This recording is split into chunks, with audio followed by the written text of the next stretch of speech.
All right, good afternoon, everyone. Can you hear a little bit more wiser than that? Good afternoon, everyone. You got to understand, I come from EdTech industry. It's like education. It's like professor talking to you. You got to listen to me. Okay, so this is great. So thanks, Jose. I was wondering why did you put me up here, and I heard all the smart people speak, and this was incredible what you were talking about. I love coming to these conferences because you learn so much about what's happening around you. We live in our own cocoons where we don't actually understand all the innovations that's happening. But here I am talking to you, and what am I going to talk to you about? Well, you need smart people to do the smart job that you're doing, and they come from education. And actually, if you think about what is happening in the current education ecosystem, it is mind-blowing. I mean, I'm sure all of you who have kids, who are in line of education, who have employees, you've all seen what happened over the last 2 years in terms of productivity impact, right? I'm not talking about COVID, I'm not talking about anything else, but just purely in terms of productivity impact. So there is a big shift, tectonic shift that is happening in education. And sometimes you probably are not even thinking about it as to what is happening. 1.5 billion population actually was impacted by this whole COVID situation, right? 1.5 billion students worldwide. That's a lot of students. And what have they lost in this bargain of 2 years? They've lost a lot. And some of the things they've lost is ability to grasp that knowledge they could have in those 2 years. But what else has happened? I wouldn't have told them, if I told them that, let's do education online, I would have been laughed at 2 years ago.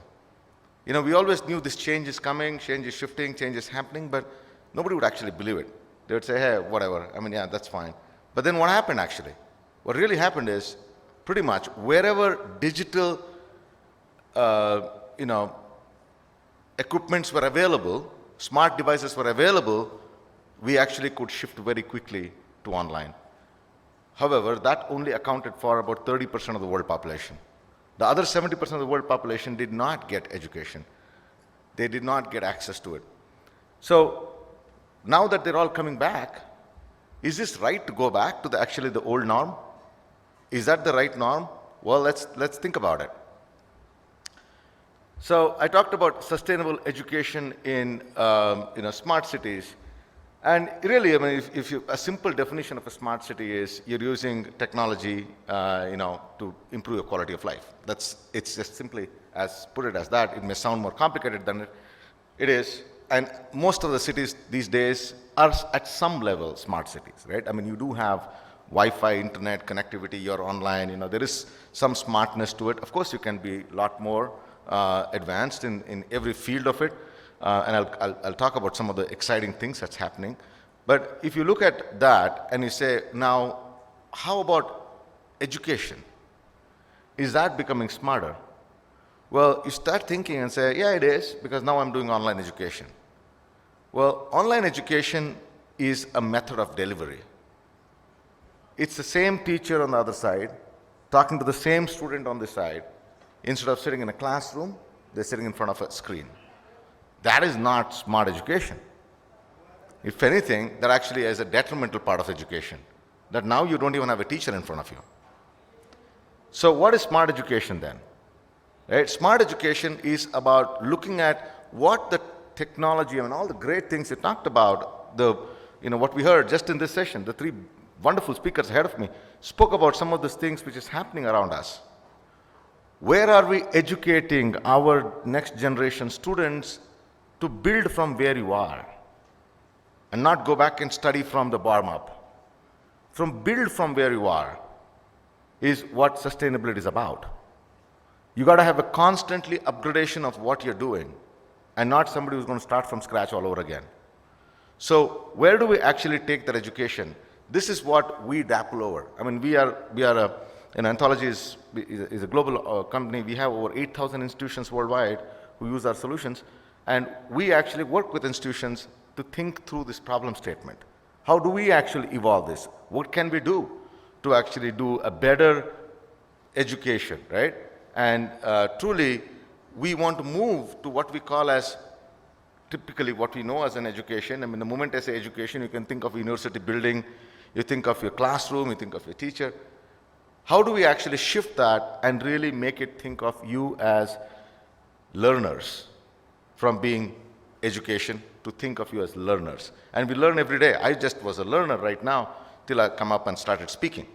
So this is, broadly what it is. So I kind of touched on the disruption that happened here, and as you look ahead from a disruption to, you move into the transition that is happening. That's what's happening now. As we are going into it, we are actually doing the transitional stage, which is we are either institutions are switching back to, okay, get back to classroom, or they're saying, okay, I'm going to do blended, I'm going to do some online, but I'm going to do a lot of classroom. Again, none of that is really big shift in education. The only thing that is shifting there is probably a carbon footprint is actually now reducing, and most of you may be thinking how. Actually, there is enough studies being done now to say the carbon footprint is far better when you actually have students studying from the homes than actually coming to the schools or colleges, right? So is this actually helping towards the larger cause of the world? Absolutely. But what is the negative effect of this? The socializing skills, collaborating with people, and those are some of the impact that is happening. Now, what is the next level? What does a reimagining education means? Well, we got to rethink how this education is going to evolve. And smart education, now as you think about evolution, is not just about classrooms anymore. It's about well-being. It's about being a learner. It's about being, a safety up and operations. And when you think about smart city, when you say, hey, how does all this work? This is what we are working towards. The safety and operations is a top priority in smart cities. You know where your kid is going, you know where the bus is, you know where you're tracking, you know what time did the kid eat food, what calories got counted, and this is what the whole technology aspect of what is happening. That is what it's all about. Safety and operations is what you're working on. And on the other end of this, you have schools which are teaching you. And there is online content, there is collateral, there's so much is happening at learning. Who is thinking about well-being? Where is the student well-being? And especially in this era, I think we all need well-being. Definitely the kids of a younger age, as they're grooming and developing and growing up, well-being, physical, emotional, and readiness to learn is a very, very important aspect of what this needs to be. So, as I move in, and I don't know how many of you knew this, the first classroom was built in 1635. Can you imagine this?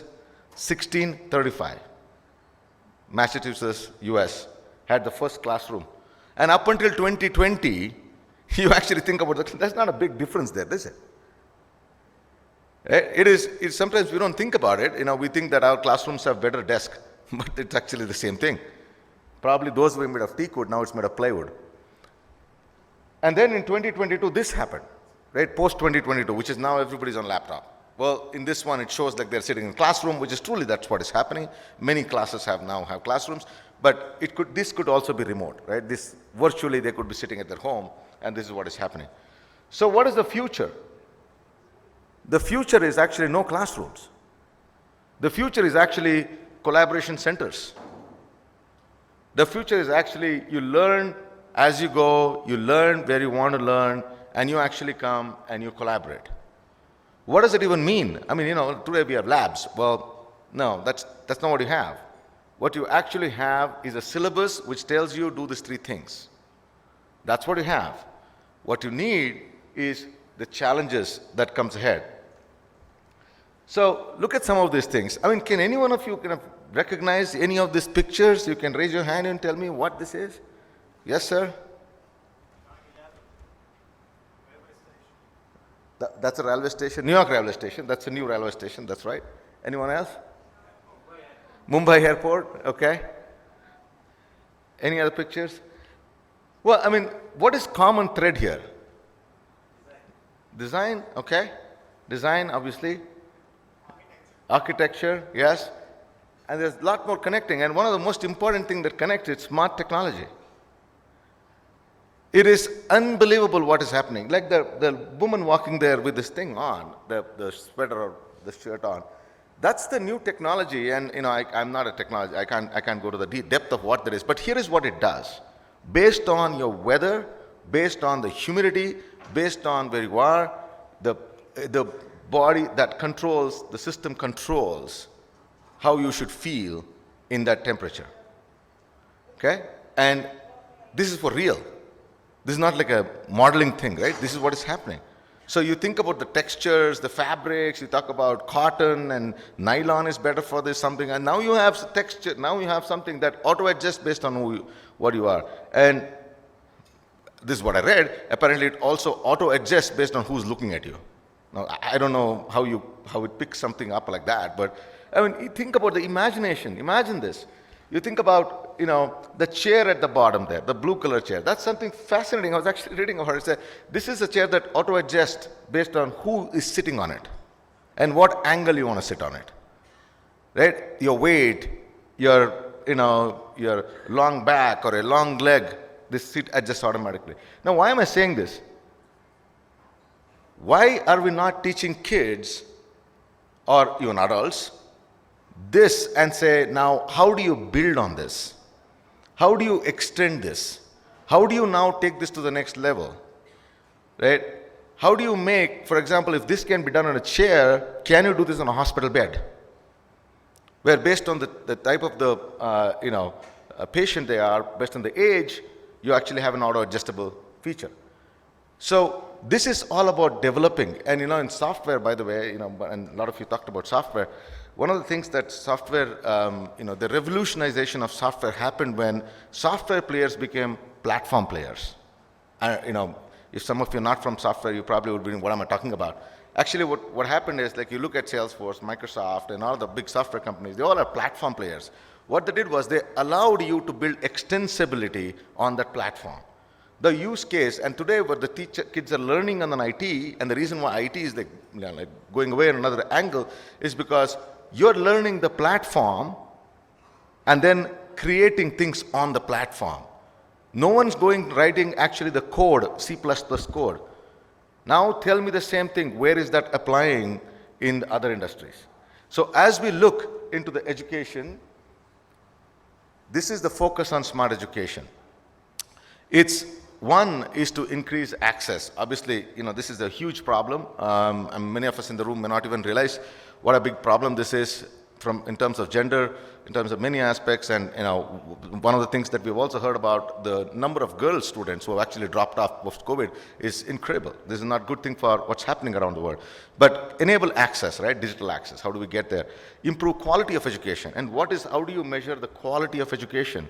And I give this example in some of the places I speak. I say, you buy a blender, right? You buy a blender at your store and take the blender, and then how do you check the quality? You don't check it based on, is it shaking? Is the switch turning? Is it plugging in? Is that how you check No. All you do is put some fruits, turn it on, and see if juice comes out, right? That's your test. So you apply the same logic to education. What do you apply? Once I come out, am I getting a job? Am I able to do research? Am I able to do this? You actually put 2 or 3 parameters, and that's what it is. So it is the quality of that is that reduce costs. By the way, the online education actually has dropped the cost of education by 40%. And if this is a sustainable model that we can actually bring in collaboration along with the online, I think this is going to be the future, where you don't have to pay hundreds and thousands of dollars for doing it online, the degree in a lot of these colleges.